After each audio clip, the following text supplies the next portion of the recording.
Europe is in a lot of turmoil, and while this is not new for Europe, what's new this time is that there is social media. Information news is getting accessed by everybody in fraction of seconds. It's causing anxiety to some, it's giving relief to some, but for most, these are very turbulent times. After the first week of November, specifically after the US elections, we saw a record number of changes and immigration cuts in countries across the world. Many of these changes were unexpected, sometimes with very short notice or no notice at all to anyone. So today's video is to ease some of your anxiety and help you plan for 2025. Today, I'm going to cover a country that you and I both love. This is Netherlands, and I'm going to give you 3 pathways that we're expecting to continue in 2025 that you can use if you are planning your journey to Netherlands in 2025. So make sure you stick around.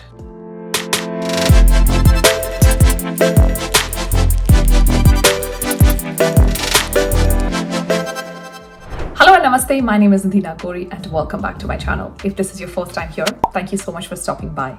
And if you are a regular viewer of this channel, then thank you so much for stopping by and spending time with me yet again. My name is Nidhi. I'm a digital creator and also the CEO and founder of Globology. As the CEO of Globology, I recently spent a lot of time in Europe working with our partners, getting opportunities for my clients, but also helping my partners in Europe figure out the best way to get international talent in. Now, during my trip, I came face to face with information that told me that we're seeing a lot more flux in Europe immigration this year. So I spoke to my partners. Because even though I went as Globology CEO, as a creator, I still think it's my duty to inform my audience about what's happening, what's going on, so that they can stay planned for the best. So if Netherlands is still your choice in 2025, then this video is going to give you 3 amazing pathways that will continue in 2025 because these have been around for some time. One of these has been since time immemorial, so it's always been there. But the 2 other pathways have also been around for almost a decade, giving us more confidence that we're expecting them to continue for this year at least. So if you're interested in Netherlands, let's get started. I've headed to my screen record, and the first pathway that I want to recommend is the Netherlands Register of Sponsors. So Netherlands has a public register of sponsors. These are companies that already have a license to sponsor foreign workers. This register was continuously expanding until November. We have seen a slowdown since then. If you go in here, you will see 4 subcategories. I recommend that you look at the labor and highly skilled migrants. So these are the companies that can sponsor highly skilled migrants and people who want to work in Netherlands. If you want to go for any job, then these are the companies that you should target. There are more than 8,000 companies on this list, so it's not a small list by any means. And these companies are not restricted in terms of where they hire. They're free to hire across fields, so it doesn't matter whether you're in HR, IT, sales and marketing, accounting, logistics, payroll, any field that the company wants you in. Any of these sponsors, if they want you in, they can sponsor you for it. If you go in here, there's also 3 other options. One is au pair and exchange. If you want to move as a au pair, which generally means taking care of young kids of a local family and living with them, it's more meant for younger people and more meant for them to be able to take experience in Netherlands. So it's not meant for somebody that's highly qualified, but again, something that you can look into if you just want to go to Netherlands, if you're a young person, if you feel you're capable of taking care of kids, or if you want to integrate with a local family, this is an amazing option. The next 2 that we have on the list are more for people from academics. So if you want to say work with an educational institution as a part-time professor, full-time professor, as any of their staff. If you want to be in academia, then this is where you look for options for yourself. And if you are a researcher who wants to move there for research, then this is the option that you consider. So of course, if you're in academia and science and core science and research, then there's a separate field for you to look for, which I think is amazing. I feel like that segregation definitely helps if you're corporate people, regular people, or if you're a blue-collar worker, then I think this one is the best one. If you're a young person trying to explore the country, then the au pair is great. And if you're in academia, then these 2 are great options. So that's pathway number 1. This will not be scrapped. This has been there since time immemorial, so nobody in our network felt that this will be done away with. Now let's talk about option number 2, which is a more restricted option. That is Netherlands Orientation Year Visa. So Netherlands is one of the rare countries that gives a residence permit for certain people who qualify for what's called an orientation visa. We're going to look at that requirement right now. So this is the residence permit for orientation year as a highly educated migrant seeking employment. You can apply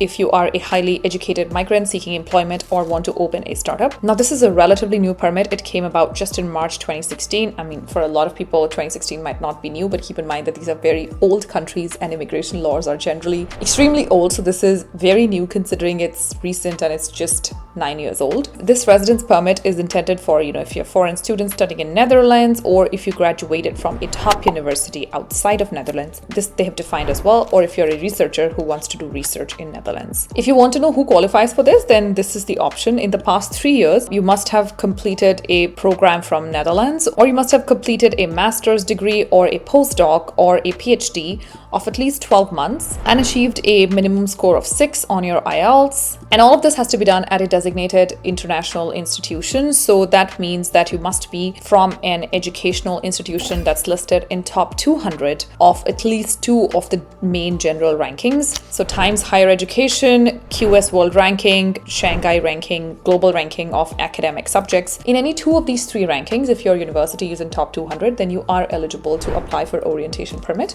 but only for 3 years after you graduate. So this is definitely restricted, but I'm sure it applies to a lot of people because they take 200 universities into consideration. If you think you'll be eligible for this is great. But if you think you're not, then I think the first pathway and the last one that I'm going to recommend right now is called Welcome to NL.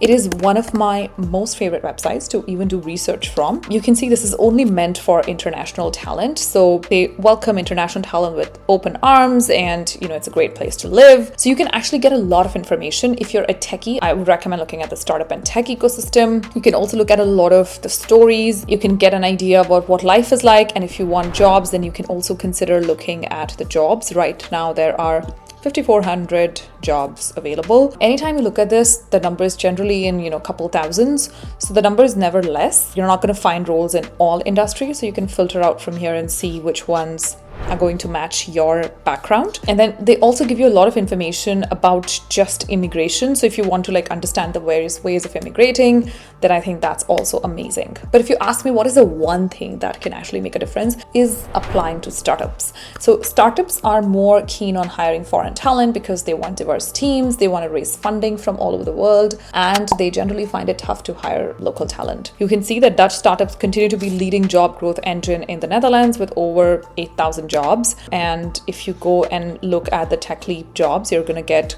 quite a lot of those. So you might want to do some research around what are the opportunities that are specifically available for startups in Netherlands. And that's it. Those are the 3 pathways: the public register of recognized sponsors, the orientation permit, and the Welcome to NL, which has jobs for regular people who want to work in regular corporates, but also for techies and people who are interested in working for startups. With this video, I sincerely hope that I've been able to ease some of that anxiety, which I know migration changes and just the geopolitical situation in the world is creating. Whether you want to move abroad or not, I want you to know that the world is not as difficult or as different as it might appear to be from news channels and social media sometimes. To me, should you migrate or not in these times is not a relevant question, because humans have been migrating for the last 300,000 years. I mean, we're from Africa, modern humans came from there, and now we're all over the world. And we've done that without connectivity, without social media, without video calls, without flights. So I don't think this 1 year of change or 2 year of change is going to stop that. This is not a force that can be stopped.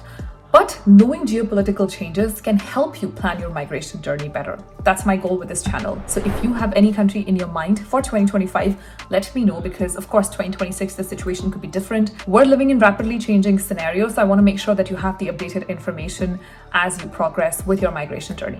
With that note, I'm going to sign off. I hope that you stay well, stay safe until I see you again. I'm losing out light. I'm reshooting this video, so I hope you enjoyed watching this video, because I've taken over 2 hours to shoot it today. Lost audio in the first time, shot it completely, uploaded, and then I realized I lost audio, so I did that again. Hope you found this informative. If you did, let me know in the comments below. Of course, your country of choice in the comments as well, so I can plan my next few videos. Take care, stay safe. Namaste.